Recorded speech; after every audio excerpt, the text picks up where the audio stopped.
За 5 дугаар дасгалаа бид нар хийгээд дууслаа. Одоо 5 дугаар дасгалаа хийж дууссаны дараа юу хийх вэ гэхээр оюутнууд маань нөгөө нэг сурган заа харгацуу 6-гаар үтсэн одоо 6 үе даргын дагуу өөртөө бидаж энэ дасгалыг хийнэ. За бидаж хийгээд дууссныхаа дараа өөрөө өөрийгөө шалгаж үнэлэх ёстой.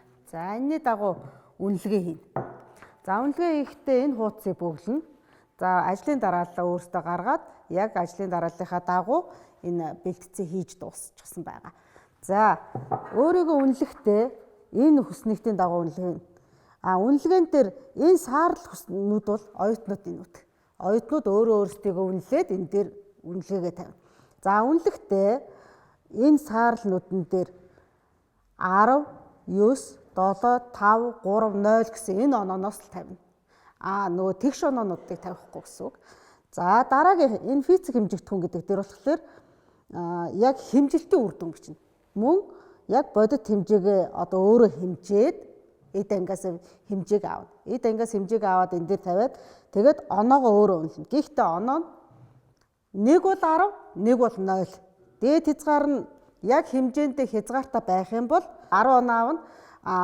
Юу яах юм бол хязгаартай байхгүй байх юм бол 0 оноо аавна. Одоо би өөрөө оюутан болоод өөрөө өөрийгөө үнэлье. За үнэлэхийн тулд эхлээд овог нэрээ биччихнэ.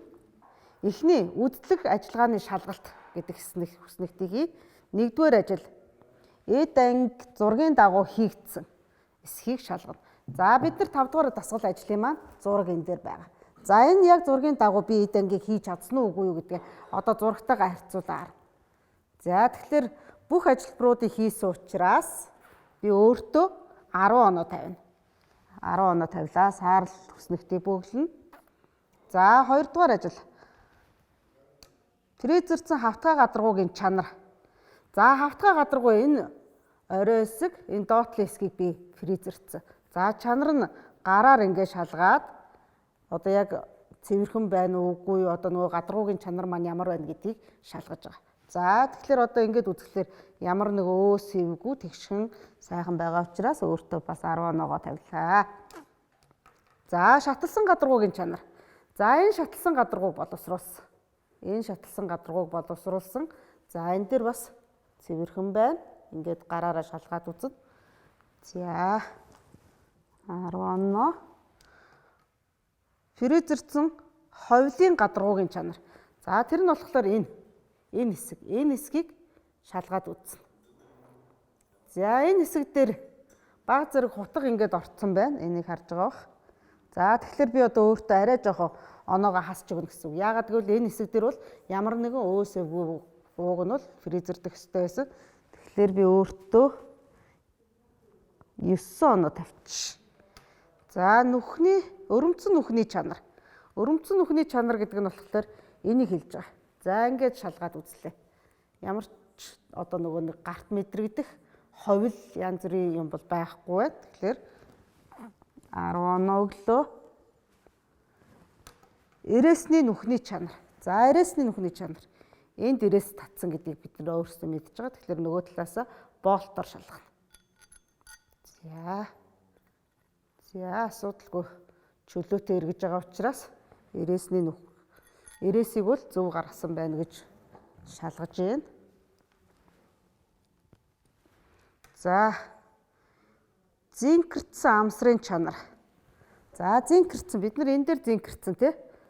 Энийг ингээд тавиад үзлээ. За энд ямар нэгэн өндөр гарсан одоо нөгөө илүү гарсан эсвэл бүр дотгошоо хонхоогоод орсон ийм байхгүй байгаа учраас би бол чанартай хийсэн байна гэд өөрийгөө үнэлчихэж байна. За ингээд дөрөв нөхөд дөрвөлнгийн шалгаад үзчихье. За ингээд дөрвөлээ чанартай хийгдсэн байна. За фрезерсэн гадаргуугийн өнцөг гаргасан байдал. За өнцөг гаргасан байдал гэдэг нь болохоор бид нэр энд өнцөг гаргасан. Энд өнцөг гаргасан. За шалгаад үзье. За энд ингээд шалгаж үзлээ. За энэ дээр шалгаад үзье. Ямар нэгэн гэрэл байна уугүй юу гэдгийг шалгана. Дахиад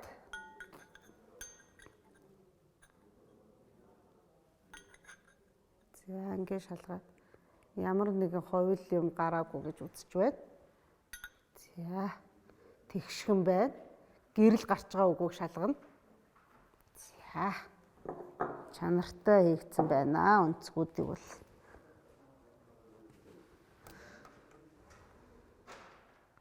за фризерцэн фаскны чанар.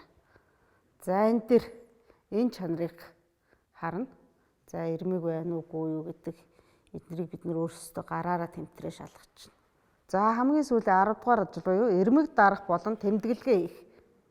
За бид нар ингээ фризерц учраас энд ямар нэгэн нөгөө хутгаар боловсруулалт хийхлээр ирмэг хурц ирмэг үүсэх ёстой. За тэрнийг бол хуурайдаж дарж исэн ажлын явцад тэр хуурайдаж дарсан ажилбарууд хэр цэвэрхэн хийгдсэн бэ гэдгийг бид нар одоо ингээд бас тэмтэрч шалгана хуруугаараа. За ингээд шалгаад тэмдэг тавих. За би энэ дээр 5 гэсэн тэмдэгээ тавьчихсан байгаа. За тэгэхээр бол одоо ирмэггүй байна, тэмдэгээ тавьсан байна. Тэгэхээр 10 оноо. За ингээд би өөрийгөө үнэлчихлээ. Үзлэг шалгалтаараа. За одоо физик хэмжигдэхүүнийг шалгана. За нүх хоорондын зай. Штангийн циркулээрээ нүх хоорондын зайг шалгая. За гэхдээ одоо нөгөө ажлын зураг харна. 11 мм-ийн зай байна. Энэ оройгоос нүхний хоорон нүх хүртэлх зай 11 мм. Энийг хэмжинэ. За штангийн циркулээрээ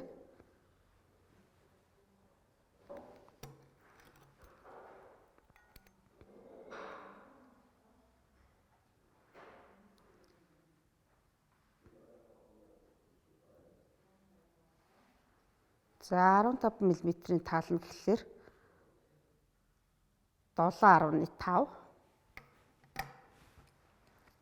7.5 дээр энэ зайг нэмнэ.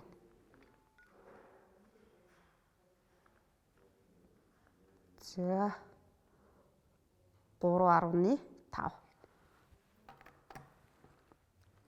За 3.5 гэхлээр 11 мм гарч байна. За ингээд нэмээд яваад байгаарай. 11 мм. За надад бол 11 дээр нэмэх хасах 0.2 гэсэн хязгаар байгаа. Гэхдээ минийх яг 11.0 гарч байгаа учраас би яг хэмжээндээ хийсэн ингээд өөртөө 10 оноо тавина. За ховлын өргөн.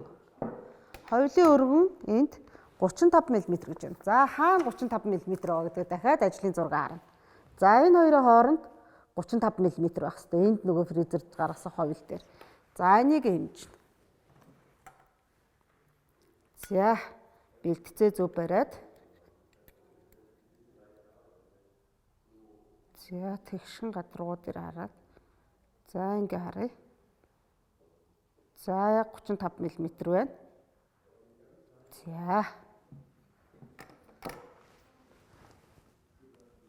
35 мм. 35 мм-ээс нэмэх нь 0.1 мм-ийн хязгаартай. Гэхдээ 35 0 байгаа учраас би бол хязгаартай хийжээ.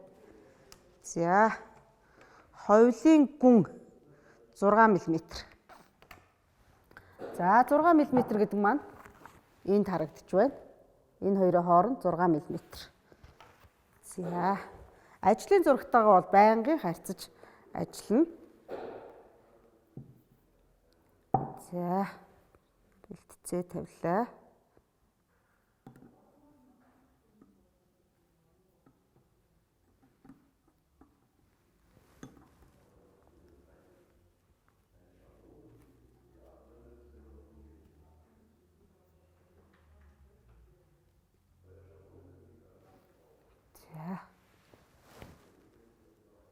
За 6.1 мм харагдаж байна. За 6.1 мм. За 6 дээр нэмэх хасах 0.1-ийн хязгаартай байгаа учраас яг хязгаар дотроо багтсан байна. За дараагийн 4 дахь ажил болох нүх хоорондын зай. За нүх хоорондын зай 50 мм гэж байна. За тэр зай хаана харагдаж байна гэдгийг одоо дахиад ажлын зураг харна. Ажлын зураг дээр энэ ирмэгээс энэ том нүхний төв хүртэл 50 мм. За энийг хэмжинэ.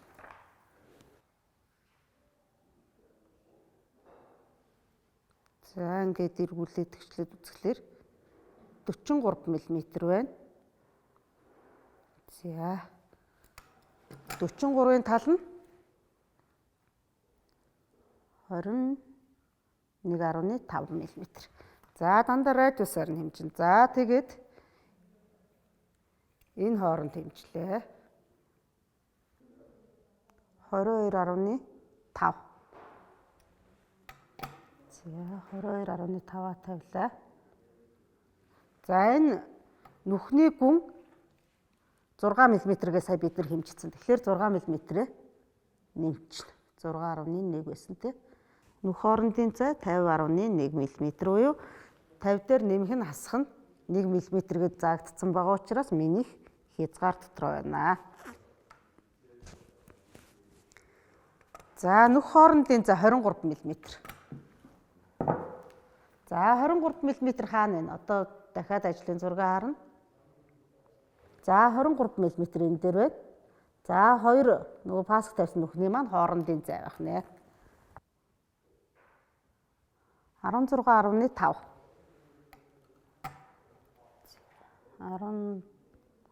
16.5 дээр энэ нүх маань өөрөө 6.6-гийн диаметртэй. За 23.1 мм гарч байна. За хязгаар дотор байгаа учраас 10 оноо. За гүүрний холбоосны өргөн 25 мм.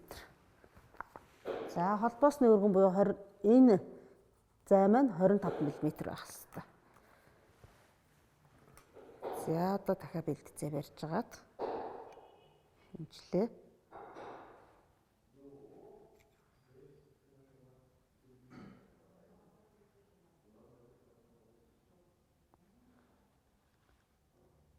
24.9 мм.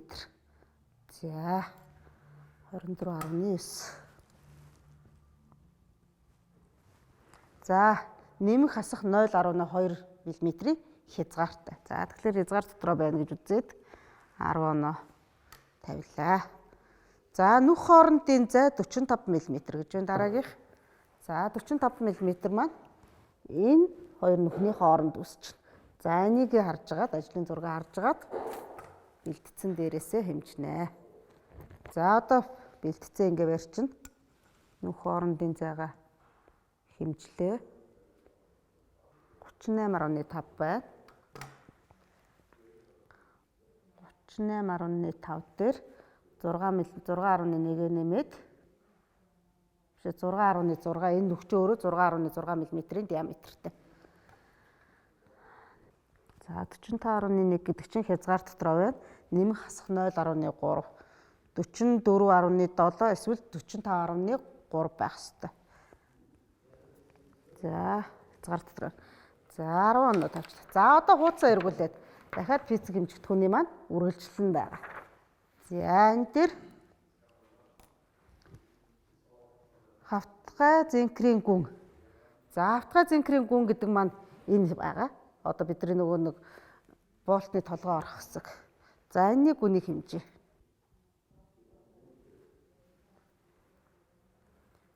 За энэ дээр бол 8 мм байна. 8 мм. Тийм учраас 1 мм алджээ. За энэ дээр 9 мм байх ёстой юмыг би 8 мм-ээр зорцсон байгаа учраас энэ бол шууд 0 оноо. Нэг бол 10 оноо, нэг бол 0 оноо аавна гэдгийг мартаж болохгүй. За өрөмдлөгийн нүх 43 мм 43 H11 гэдгийг одоо энэ дээр гаргаж байна. За бид нар энэ дээр бүхний дотор талын хэмжээг хэмждэг багжаараа хэмжээ.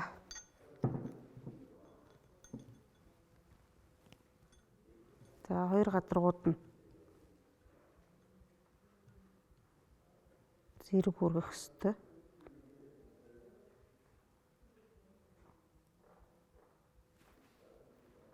За хэмжигдсэн.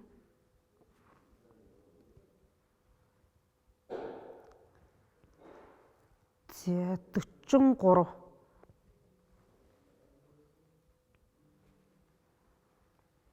За яг 43 мм. За харж байгаах ингээд.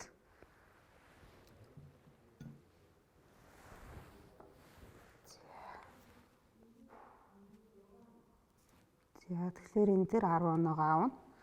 За уртын хэмжээ 75 мм гэж. За 75 мм маань энэ хооронд гарч ирнэ. Энд хоёулноос дээд үзүүр хүртлээр 75 мм байгаа. За дахиад бэлтцээ ингэж тавьж гаад. За 74.9 мм.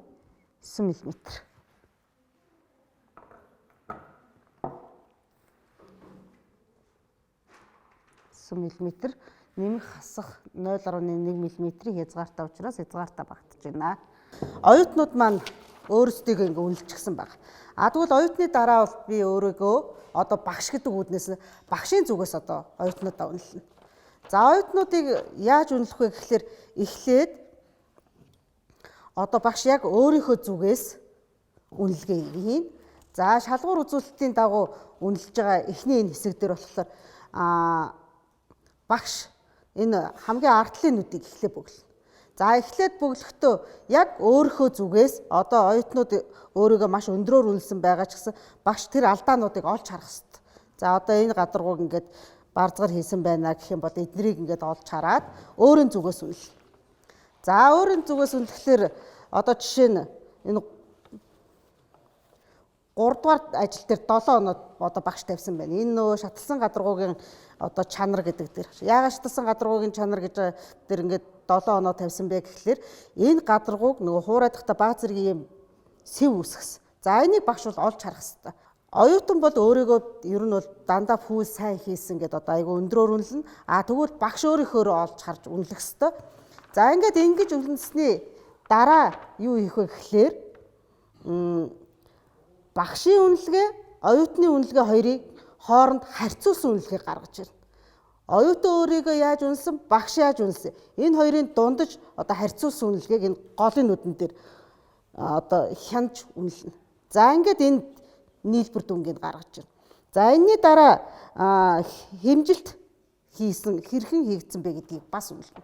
За ингэж үнэлэхдээ эхлээд багш бүх хэмжээнүүдийг одоо энэ дээр өгөгдсөн хэмжилтүүдийг бүгднгийн өөрийн зүгээс үнэлнэ, багшийн зүгээс. За багшийн зүгээс ингээд бодит хэмжээгээ ингээд тавьчлаа. За багш хязгаар дотроо байна уу үгүй юу гэдгийг бас нөгөө 1-ээс 10 гэсэн 0, 10 гэсэн дүнгээрээ тавина. За хязгаараас давцсан байх юм бол 0-аа өгнө. Хязгаар дотроо байх юм бол 10 оноо өгнө. За энэний дараа багш оюутан хоёрын хоорондын харьцааг гаргаж ирнэ. За багшийн одоо хэмжсэн хэмжилт, оюутны хэмжсэн хэмжилт хоёр хоорондоо яг таарчих юм бол 10 оноо. Таарахгүй байх юм бол 0 оноо гэдэг үг. За энэ дээр багш бол оюутнуудыг үнэлэхдээ 60 оноогоор үнэлсэн. Одоо өөрөө хэмжихтэй.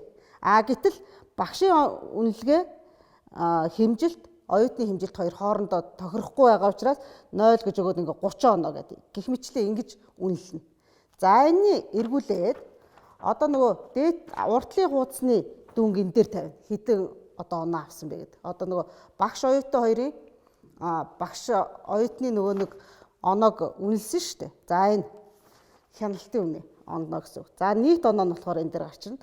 За энд бас яг адилхан одоо нөгөө физик хэмжигдэхүүн дээр багшийн оноо, багшийн хэмжилт, оюутны хэмжилт хоёр хоорондоо тохирч байх юм бол 10 оноо, тохирохгүй байх юм бол 0 оноо гэж өгнө. За энийг ингээд нийлбэрийн тавьчихна. За ингээд эндээсээ цаашаага одоо нийт үнэлгээ рүү орж ирнэ. За нийт үнэлгээ рүү орж ирэхдээ яах вэ гэхээр одоо эхний нэгдүгээр чиглүүлэх асуулт гэж байгаа. За энэ 5 дугаар дасгал маань 6 чиглүүлэх асуулттай.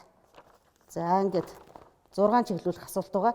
Энэ 6 чиглүүлэх асуултыг одоо 10 онооны системээр үржүүлэхээр 60 оноо. За ингээд 60 оноогоо энэ хуваагч гэдэг нь болохоор 100 оноо руу шилжүүлэх хуваагч. Энэ 60 оноог 0.6-ад хуваахад 100 оноо гарна. За ингээд энэ бол нөгөө 100 оноо руу шилжүүлж байгаа хуваагч гэсэн үг. За дараагийнх нь ажлын төлөвлөгөө. Ажлын төлөвлөгөө бол бид нар 3 багантай. За энэ ажлын төлөвлөгөө. 1-р баган дээр ажлын үе шатыг бичнэ. Энэ дээр хэдэн оноо тавьж гэн.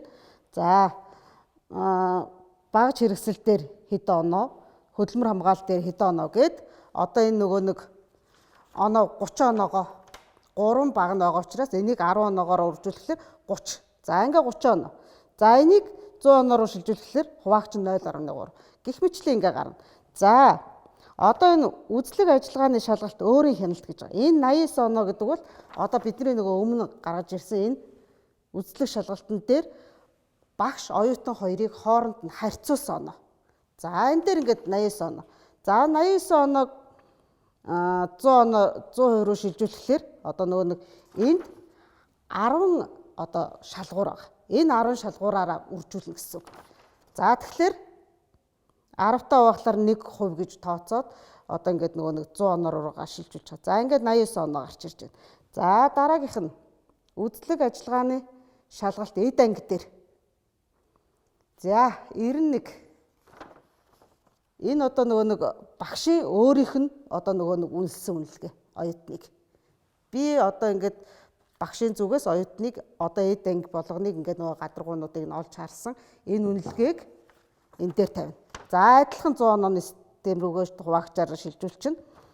За дараагийнх нь хэмжилт. За хэмжилт болохоор яаж байгаа гэхээр одоо нөгөө нэг хянаад нөгөө нэг гаргаж ирсэн шүү дээ. Оюутан багш хоёрын хооронд нөгөө хэмжилт хоорондоо тохирч байх юм бол 10 оноо, тохирохгүй байх юм бол 0 оноо гэдэг үгсэн. Энэ хяналтын оноо нийлбэр дүнгээр хоёр хүснэгтнийх нь энэ хоёр хүснэгтийг хооронд нь нэмсэн нийлбэр оноог энэ дээр тооцож өгнө. За одоо бас адилхан хуваагч. За тэгээд хэмжээ. Хэмжээ гэдэг маань одоо нөгөө нэг яг багш өөрийнхөө хэмжсэн хэмжилтийн оноог тавьж өгнө гэсэн үг. За ингээд эндээс одоо бидний нөгөө нэг хуваагч 100 оноор шилжүүлж байгаа шилжилтийг гаргаад ирсэн. За энэний дараа энэ итгэл зүйр гэдээ байж байгаа. Энэ итгэл зүйр нь яаж байгаа юм гэхээр одоо нөгөө нэг бүх 100% гэж үзэх юм бол хэдэн хувь нь хамгийн их одоо нөгөө даацтай жин эзлэх вэ гэдэг итгэл зүйр. За хамгийн өндөр одоо оноо нь болохоор 0.3% буюу 30%. Энэ болохоор нөгөө эд ангийг хэмжиж байгаа яг бодит хэмжээ. Энэ хамгийн өндөр хувийг нь эзлэнэ. За тэгээ бусд нь бол тогтмолоор ингээ гараад ирж байгаа. Оюутнуудынх бол хамгийн бага итгэл зүйртэй. За ингээд эднэрийг ингээд хооронд нь үржүүлээд доошоо нэмэнгүүт 87.1% буюу одоо 2 гэсэн дүн авлаа гэсэн. Одоо нөгөө 2 гэдэг дүн маань болохоор одоо энэ Христианыгийн номон дээр үнэлгэж байгаа үнэлгээний нэг хэлбэр нь байгаа. За өнөөдрийн хичээлээр бид нэр сурган заа харга зүй 7 дугаар хичээлийг үзсэн. Дараагийн хичээлээр сурган заа харга зүй 8 дугаар хичээлийг үзээд 8 дугаар хичээл дээр дасгал ажил 6-г хийх болно.